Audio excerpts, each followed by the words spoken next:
Like the fancy makeup brushes, like I know there's like for bristle hair, there's like different fancy makeup brushes. Like you can get some really cool, like nice fine hair, different hair for different brushes. You know what I mean? Brushes that have Okay, multi-use.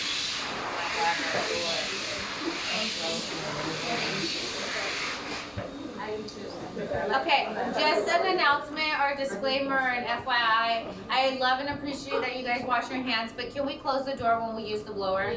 Everybody really recognizes how annoying it is, but not everybody closes the door when they do it. So, can we all please consider how loud that is and close the door when we're drying our hands with the blower? Okay, since we realize how loud that actually is. Okay, carrying on.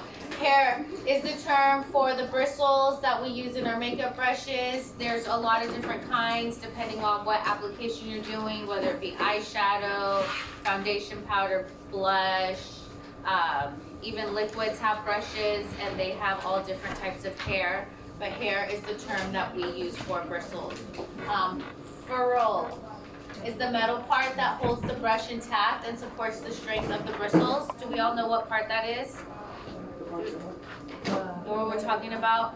Imagine connects the hair and the handle that we actually hold. Miss Lily's coming with all her cool makeup stuff. Does anybody need to sign in? So she'll get to show you guys all of that. Anybody else need to sign in? Thank you. Summer. Oh my god, I'm getting ahead.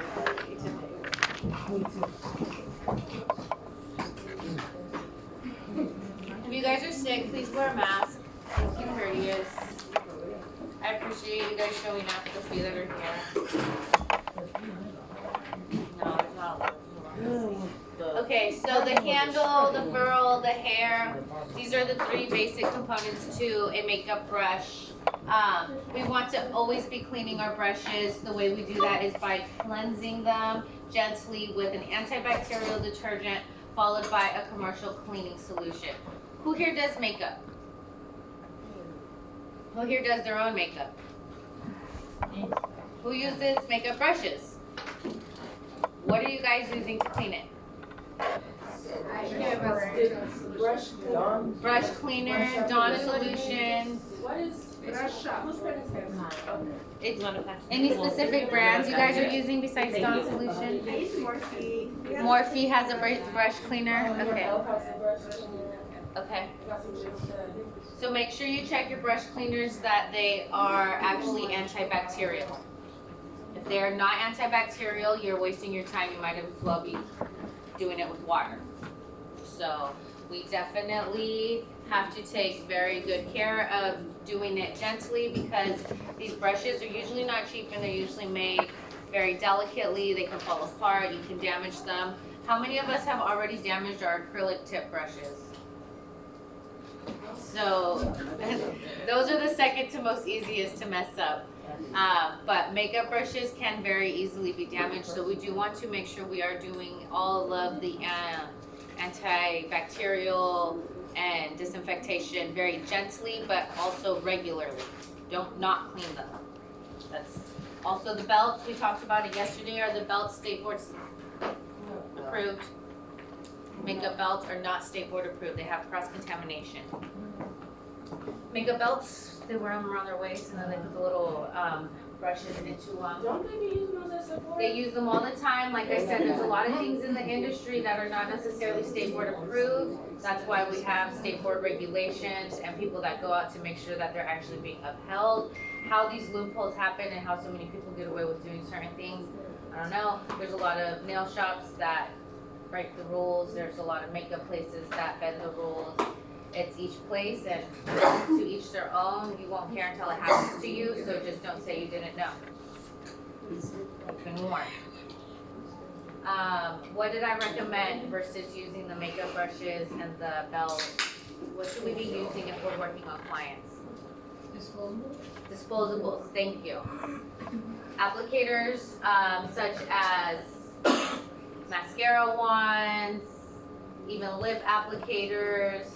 Those are all very easily and readily available, and they have large amount packs. Amazon, beauty supply stores, Sheen, even the sponges for the foundations and the concealers.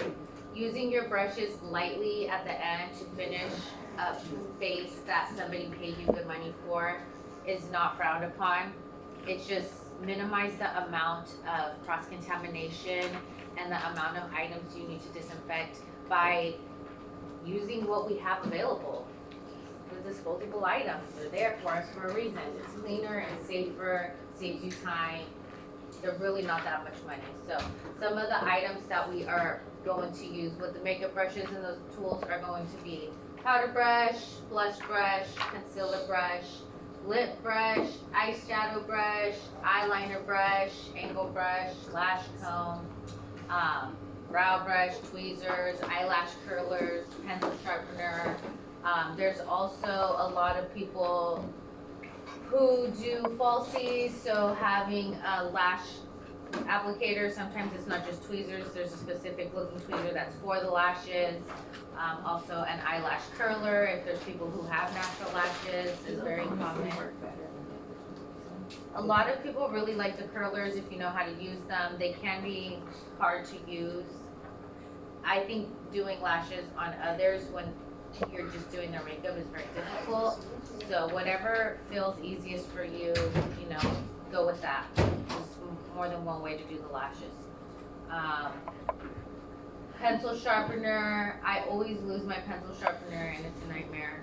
You can't do your eyebrows, you can't do your lip liner, you can't do your eyeliner. So these are just some of the brushes. Who knows how to do eyeshadow really good? Who's played with makeup already? So you guys should be able to like identify the different brushes and kind of what they're used for and how they're all made. How much have you paid for a nice brush kit, if you don't mind me asking?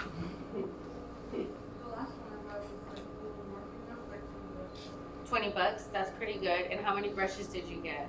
they're like 15. Nice, that's not bad. Okay. Anybody else?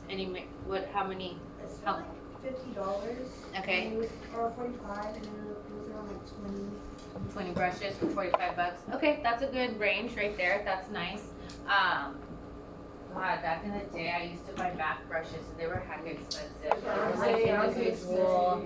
I feel like 40. I make it a whole big deal to buy a brush and an item, and it was like Like $20 for one brush, one was exactly like $20 a brush. And I change. I have one like that from MAC that I still have from like 7 years later. It's a concealer brush, but it is everything. But that's the thing is I've had it for like 7 years. If you take care of your brushes, they can last a long time. So properly cleansing, keeping them clean, proper storage goes a long way. It's a good investment. Single-use implements. That's what I was just talking about. So some sponges. What would we use the sponges for? Blending what? Foundation. Foundation and concealers. Does anybody contour with sponges? No? You can Some people you do? you can do your baking, your setting. You can use that with their sponges. With their sponges? Especially if it's a flat part of the sponge. Like, you know, some of them have like The perfect line? Yeah. Yeah, that's what I've seen people do. So I have very, very basic to minimal knowledge on makeup. Like I said, I draw lines, I can do lip liner and eyeliner. So I like to learn about what you guys got too. Powder puffs, mascara wands. Okay, so highly, highly above anything, the mascara wands and the lip applicators are what I really emphasize that you guys make sure you have available if you're doing clients. Cross eye contamination and cross lip contamination is very, very gross. It's very easy to catch things. There are areas that are highly susceptible. They're open.